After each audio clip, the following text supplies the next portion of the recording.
Hello, I am Charlie Tolhurst, and welcome to your coronavirus lockdown update. Now, I'm going to be talking today about the UK coronavirus lockdown and whereabouts we are heading at the moment. So, as you may be aware, the government has now announced we are approaching the 8th week of lockdown, and it has been a week that will change the news forever. But the UK coronavirus lockdown was brought in force on March the 23rd when the Prime Minister Boris Johnson announced a nationwide lockdown to curb the spread of coronavirus. You would only allowed to leave your home for 4 essential reasons: for shopping, for basic necessities as infrequently as possible, any medical need, or to help a vulnerable person, one form of exercise of day, for example, a walk, jog, a run, or a cycle, and only travel to and from work, but only where it's absolutely necessary and cannot be done from home. That was all. But, however, though, unfortunately, lots of people flouted the lockdown. But we're now going to, and some ignored it, and some also stayed at home. But the thing is now, the UK government have moved on to the phase 2 of lockdown, which is where some restrictions will be eased. However, though, it's not all 4 nations. England have only done that themselves. From Wednesday, you were allowed to go out for unlimited exercise. You were also allowed to go out. You were also allowed to meet another member of your household. You were also allowed to play sports with another member outside your household as long as you stay 2 metres apart and social distance. And more people, including construction workers and people who worked in the food industry, could go back to work. All of that. However, I got to see the scenes yesterday on the London Underground, and I absolutely got really ridiculed by them.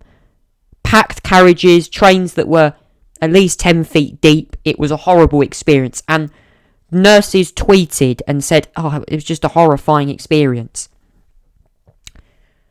What is our future for the coronavirus lockdown? Well, we've got to look, at the R rate. This has been the whole thing that we're talking about, the reproduction value of COVID-19. Now, around the country, it's different levels. I've just looked up, and apparently in London, it's below 4.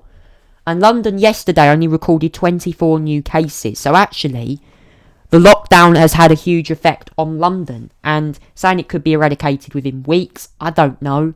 But, the thing is that London looks to be on the mend. Even though the streets yesterday packed with Vauxhall Astras and BMW 3 Series knew that traffic was going to be huge. So that was one of the reasons. And London seems to have got over the worst of the pandemic now. However, though, the Northwest still full of cases. So they might have to remain in lockdown a lot longer than us. And I think what's going to dominate the news, and certainly what's dominating news this week, is face masks. We will be wearing face masks in the UK. I know that because we have got, when we go outside, we are going to have to remain 2 metres apart. We're going to have to keep our distance when we're outside as well, especially on public transport, as public transport can often get extremely overcrowded and cramped. So that will have to be done. Now, what I have had news from is the £1.6 billion investment that Sadiq Khan's put in to save TfL, which includes adding another 70% of capacity to the trains. So the trains are now running pretty much what they were pre-lockdown levels. They're going to get the trains, more trains out on the lines, but however, though, not so many people will board them because of social distancing. And the transport clearly has been the biggest problem over the past few days. And another thing that we'll be mentioning, with the lockdown as well, people are actively encouraged to go back to work, but please work from home where you can, because some people on Monday went back to work and they had no idea what was going on because some of the measures for the businesses were not announced. And I had this MP on Tuesday, Alok Sharma. Who is Alok Sharma? The business secretary, who gave, I think, the most wooden, wooden speech in Downing Street. He almost sounded like he was an extremely weak leader or something, announcing measures for businesses when that should have been done on the Prime Minister's speech. Finally, he did announce there, but of course you have to do a COVID-19 risk assessment. All that kind of stuff's got to be added in as well. But yeah, some businesses need to start, and the economy as well is falling. But yes, I mean, clearly the UK have got to try and find something out with this crisis.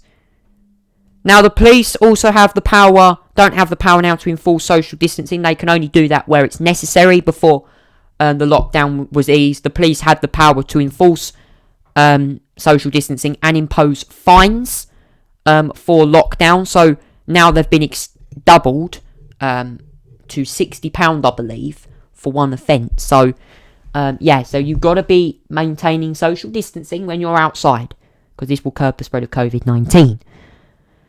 But that brings me on. I'm going to actually talk a little bit today about lockdown in the UK. We know America have had lots of protesting going on with the lockdown over there, and I know many US civilians have now lost their jobs, 36.5 going unemployed. But yes, I mean, over here in the UK, the lockdown here is gradually easing, but face masks will have to be worn, especially on public transport where social distancing is simply not attainable, and also in cars. I think any car you go in, whether it's a Ford Focus or anything else, you have to wear a face mask. And I know, and today there's a meeting on with the Chief Scientific Advisor, Sir Patrick Vallance, and the Chief Medical Officer, Chris Whitty. Both of them to form the body of SAGE, which is the Scientific Advisory Group for Emergencies. And today, this is probably the biggest news of the week. When will our schools reopen? As I've said, this lockdown has caused thousands of school closures across the UK and around the world.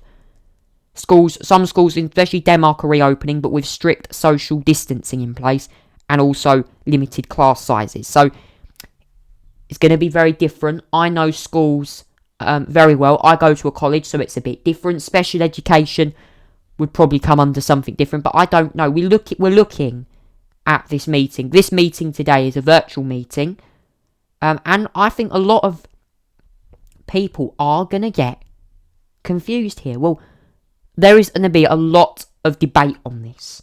Are children safe going to school? Are teachers safe? Will there have to be anything? Will teachers have to require PPE?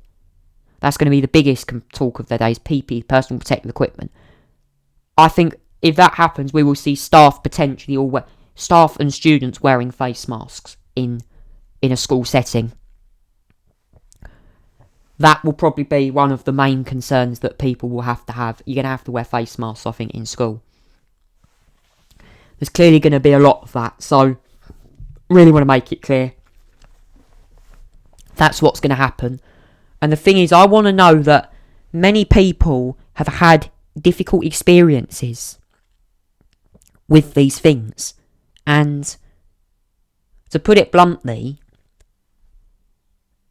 is reopening schools a huge risk? Not just for teachers, but also for staff, for children coming from settings. It's a very awkward ask. How are children going to get into school? Some of them have to go on public transport where that could be packed. So it's going to be difficult.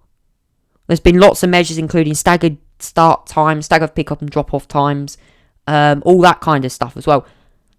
It's going to be complicated. I know how people feel going back to school, especially the government's aim to get primary schools back on a phased reopening on the 1st of June, which is only, just over a couple of weeks away. It's not long at all. So I think we're going to see some debate on this next week. Gavin Williamson may have to be called into the House of Commons next week, because he had a debate on Wednesday, and he's probably going to have another one again next week on this matter, because clearly there are some concerns for sending pupils and students back to school, whether it's secondary school.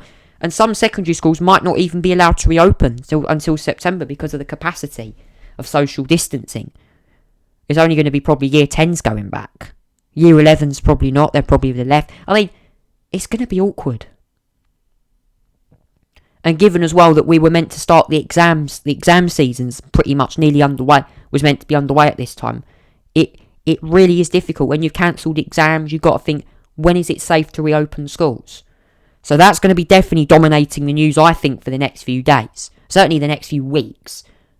Because we have clearly got to find out when children will be going back into education.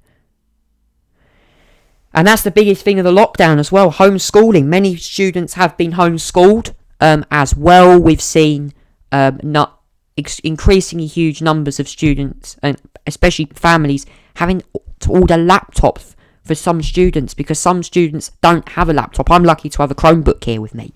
But some students don't have laptops. And Boris Johnson said on his address on Sunday that the schools would reopen on June the 1st, subject to scientific advice. So in other words, if the number of cases did start rising again, then they'd have to slam on the brakes. But clearly, we're hoping June the 1st is suitable, but there is going to be a lot of debate on this. As I said, this is a video conferencing meeting. It's a virtual meeting that's been done with SAGE and with some teachers' unions. Gavin Williamson did accuse some of them of scaremongering the other day. So there was a bit of criticism from the Education Secretary to some of the staff. But children have got to get back to school soon.